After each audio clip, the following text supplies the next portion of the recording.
జై Hind friends, welcome to సమర సంఘం. మీతో మాట్లాడుతున్నది సునీల్ కుమార్ తాడేపల్లి. నేను ఈ వీడియోలో టీడీపీ కార్యకర్తల్ని వైఎస్ఆర్సీపీ పార్టీ కార్యకర్తల్ని కంపారిజన్ చేసి ఈ వీడియో చేస్తున్నా. నా కంటెంట్ కానీ మీకు నచ్చితే please like, share and subscribe. ఇంకోటి, మీ ఒపీనియన్ని కింద కమెంట్ చేయండి. ఎందుకంటే యూట్యూబ్ ఆల్గోరిథం ఇప్పుడు లైక్స్ని, షేర్స్ కంటే కామెంట్స్ని ఎక్కువ కన్సిడర్ చేస్తుంది. మీ ఒపీనియన్ని కింద కమెంట్ చేయండి, నాది కానీ మీకు నచ్చితే. నచ్చకపోయినా కానీ సరే, తిడతా అయినా సరే చేయండి, కింద కమెంట్ చేయండి. Thank you. ఇంకా వీడియోలోకి వెళ్ళిపోతే, ఫస్ట్ పాయింట్, టీడీపీ పార్టీ వాళ్ళు కార్యకర్తలు భజన చేస్తారు. రెండు పార్టీల్లోనూ భజన ఉంది నాయకులు అంటే. అది కామన్. అది ఇక్కడనే కాదు, ప్రపంచంలో ఏ పార్టీ అయినా సరే తమ నాయకుల గురించి కానీ ఇది కామన్ జరుగుతూనే ఉంటుంది. కానీ వైఎస్ఆర్సీపీ పార్టీలో అంటే టూ మచ్ అండి. ఇంకా భజన అంటే పాలాభిషేకాలని, భజనలని చాలా గట్టిగా, చాలా దారుణంగా జరిగినాయి కదా లాస్ట్ 5 years. ఇప్పుడు కూడా వాళ్ళు ఓడిపోయిన తర్వాత కూడా ఇంకా జగన్ భజన, జగన్ గారి భజనే చేస్తున్నారు. ఇంకా వాళ్ళు టీడీపీ వాళ్ళు గెలిచినా కానీ సరే వాళ్ళ పార్టీని టార్గెట్ చేస్తారు ఎక్కడైనా తప్పు జరుగుతుంటే. అది టీడీపీ పార్టీలో భజన తక్కువ, వైఎస్ఆర్సీపీలో భజన ఎక్కువ. రెండో పాయింట్ చెప్తాను, పార్టీలో లోపాలని ఎత్తి చూపుతారు. నిర్మోహమాటం అనేది ఉండదండి టీడీపీ కార్యకర్తల్లో. వాళ్ళ పార్టీలో ప్రస్తుతానికి ఎక్కడైనా తప్పు జరుగుతుంది, చంద్రబాబు నాయుడు గారి లెవెల్లో కానీ, నారా లోకేష్ గారి లెవెల్లో కానీ, కింద మిడిల్ స్థాయి నాయకత్వంలో కానీ ఎక్కడైనా తప్పు జరుగుతుంది అంటే నిర్మోహమాటంగా అసలు సోషల్ మీడియా అంతా అల్లర చేసేస్తారు.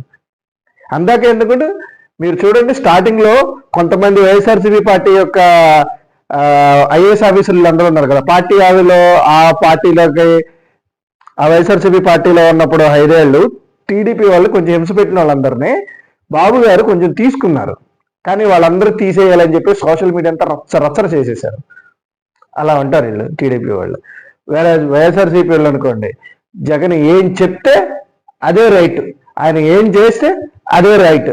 ఇంకా వాస్తవాలు అనేది గ్రహించరు. వాస్తవాలు గ్రహించలేదు కాబట్టి 2024 ఎలక్షన్స్ లో 11 వచ్చినాయి సీట్లు. వాళ్ళు ఇప్పటికీ వాస్తవాలు గ్రహించట్లేదు.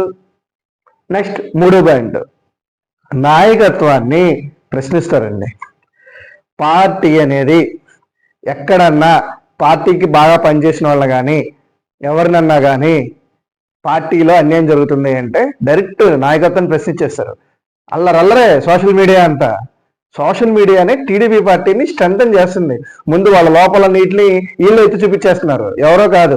అదేమన్నా అన్న మన వాళ్ళు తప్పు చేస్తున్నప్పుడు మనం చూపించకపోతే ఇంకా మనం వైఎస్ఆర్సీపీలో పై అయిద్దన్నా 2024 ఎలా జరిగిన వాళ్ళకి వాస్తవాలు గ్రహించలేదు, మనం కూడా ఎలాగైపోద్ది అని చెప్పి, అది చాలా మంచిది కదా, అలా చేస్తామంటారు. ఎగ్జాంపుల్ చెప్తాను చూడండి, జీవీ రెడ్డి గారి ఇష్యూ అండి. జీవీ రెడ్డి గారు టీడీపీ పార్టీకి ఎంతలా చేశారు అందరూ గుర్తుపెట్టున్నారు. కష్టాల్లో ఆయన చాలా కష్టపడ్డాడు అని చెప్పి పార్టీ కోసం. ఆయనకి అన్యాయం జరిగిందని చెప్పేసి నాయకత్వాన్ని ఎక్కేశారు టీడీపీ కార్యకర్తలు. అలా ఉంటారు టీడీపీ వాళ్ళు. సరే, జగన్ గారు వాళ్ళు, వైఎస్ఆర్సీపీ వాళ్ళు అసలు నాయకత్వాన్ని ప్రశ్నించారండి. వాళ్ళు ఏం చెప్తే అదే రైట్. ఎగ్జాంపుల్ చెప్తాను చూడండి, ఎట్లాంటి నాయకులు వెళ్ళిపోయారండి జగన్ గారి దగ్గర నుంచి. కోమటిరెడ్డి వెంకటరెడ్డి గారు అండి. అసలు ఆయన ఎట్లాంటి నాయకుడు అండి. ఆయన ఏంటి, వేమిరెడ్డి ప్రభాకర్ రెడ్డి గారు ఏంటి, ఇలాంటి వాళ్ళు కోకొలలు ఉన్నారు. వీళ్ళందరినీ వదులుకున్నారు జగన్మోహన్ రెడ్డి గారు. వీళ్ళందరూ వదిలారే బాబు, పార్టీలో ఇలా జరుగుతుంది నాయన, మాకు నచ్చట్లేదురా అన్నప్పుడు ఏం చేయాలి కార్యకర్తలు? వీళ్ళందరూ అరే మంచోడు వెళ్ళిపోతున్నాడు ఏంట్రా అని చెప్పి చూసుకోవాలి. లేరు, జగన్కి ఎదురు తిరిగాడు, ఈడు చెడ్డోడు. జగన్ ఏం చెప్తే అది వింటేనే మంచోడు, ప్రశ్నిస్తే అడిపోయిన అవుట్. అలా ఉంది. అలా జరిగింది కాబట్టే వద్దండులేని నాయకులను కోల్పోయండి వైఎస్ఆర్సీపీ పార్టీ. ఈ రోజు మిడిల్ లెవెల్లో ఉన్న నాయకత్వం లేక కొట్టుమిట్టాడుతుంది ఆ పార్టీ ఈ రోజుల్లో. నెక్స్ట్ ఇంకోటి, తేడా వస్తేనండి పార్టీని పడుకోబెట్టేస్తారండి టీడీపీ వాళ్ళు. ఎందుకంటానండి ఈ మాట, సోషల్ మీడియాలో స్టార్టింగ్ నుంచి టీడీపీ వాళ్ళు ఎంత యాక్టివ్గా ఉన్నారంటే, ఇప్పుడు టీడీపీ పార్టీ తప్పు చేసినా వాళ్ళు డైరెక్ట్ వాళ్ళే విమర్శించేస్తున్నారు. టీడీపీ పార్టీని ఎవరైనా ఏమన్నా అన్నా వాళ్ళే డిఫెండ్ చేస్తున్నారు. మళ్ళా అటు పక్క నుంచి డిఫెండ్ చేసుకుంటున్నారు, ఇటు పక్క నుంచి అఫెన్సివ్గా ఉన్నారు కొన్ని చోట. అలా ఉంది పార్టీల కార్యకర్తల పరిస్థితి.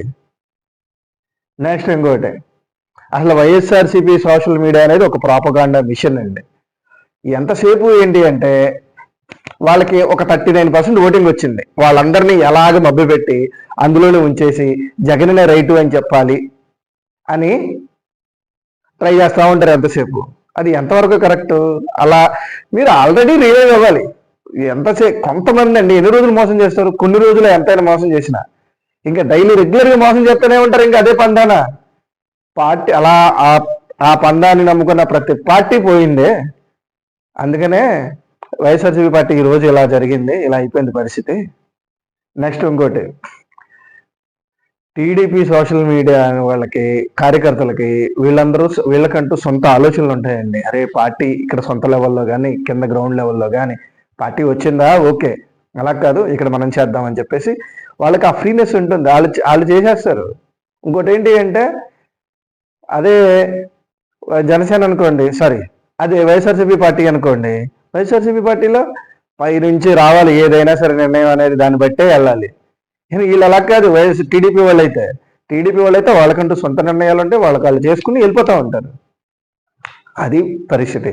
టీడీపీకి వైఎస్ఆర్సీపీకి కార్యకర్తల్లో ఉన్న డిఫరెన్స్ చాలా స్ట్రాంగ్ అండి. టీడీపీ కార్యకర్తలు అనేవాళ్ళు ఇప్పుడు కాదు, అది 43 ఏళ్ళ పార్టీ కదా, చాలా స్ట్రాంగ్ పార్టీ. అది రూట్ లెవెల్లో. ఇలాంటి పార్టీలు దేశం మొత్తం మీద 3 ఉన్నాయి. First party BJP, second party TDP, మూడో పార్టీ ఏఐడిఎంకే తమిళనాడులో ఉంది కదా, జయలలిత గారి పార్టీ. అది కార్యకర్తల మీద డిపెండ్ అయి ఉన్న పార్టీ. వాళ్ళు నాయకుడు అనేవాడు లేకపోయినా కానీ సరే స్టిల్ ఆ పార్టీకి 30% ఓటింగ్ 10 ఏళ్ళ నుంచి ఉందంటే అర్థం చేసుకోవచ్చు మీరు. ఆ పార్టీ కార్యకర్తల పార్టీ అని చెప్పేసి. కార్యకర్తలు ఉన్న పార్టీని ఎవడూ చంపలేడండి. ఎగ్జాంపుల్ ఎందుకు 2024 ఎలక్షనే కదా, టీడీపీని అందరూ అయిపోయిందని చెప్పి అనుకున్న పార్టీ మళ్ళీ ఎలా వచ్చింది? అది కార్యకర్తల బలం.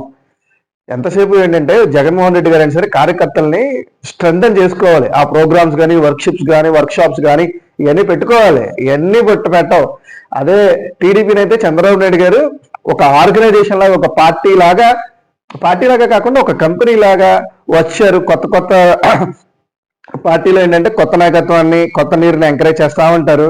వాళ్ళకి వర్క్షాప్స్ అని కండక్ట్ చేస్తూ ఉంటారు. కార్యకర్తలు స్ట్రెంథన్ చేస్తూ ఉంటారు. వాళ్ళకి వర్క్షాప్లు పెడతా ఉంటారు. ఎమ్మెల్యేలకు వర్క్షాప్లు పెడతా ఉంటారు. ఏంటంటే వాళ్ళని ఎప్పటికప్పుడు అప్డేట్ చేస్తూ ఉంటారు ప్రజెంట్ ట్రెండ్కి తగ్గట్టుగా. ఇది ఉండదు వైఎస్ఆర్సీపీ పార్టీలో. అందుకని చెప్పి పార్టీ ఈరోజు ఐసీయూలో ఉంది. సో ఐసీయూ కాదు, వెంటిలేటర్ మీద ఉంది ఆ పార్టీ. Thank you friends. నా కంటెంట్ కానీ మీకు నచ్చితే please like, share and subscribe and comment చేయడం మాత్రం మర్చిపోవద్దు. Thank you.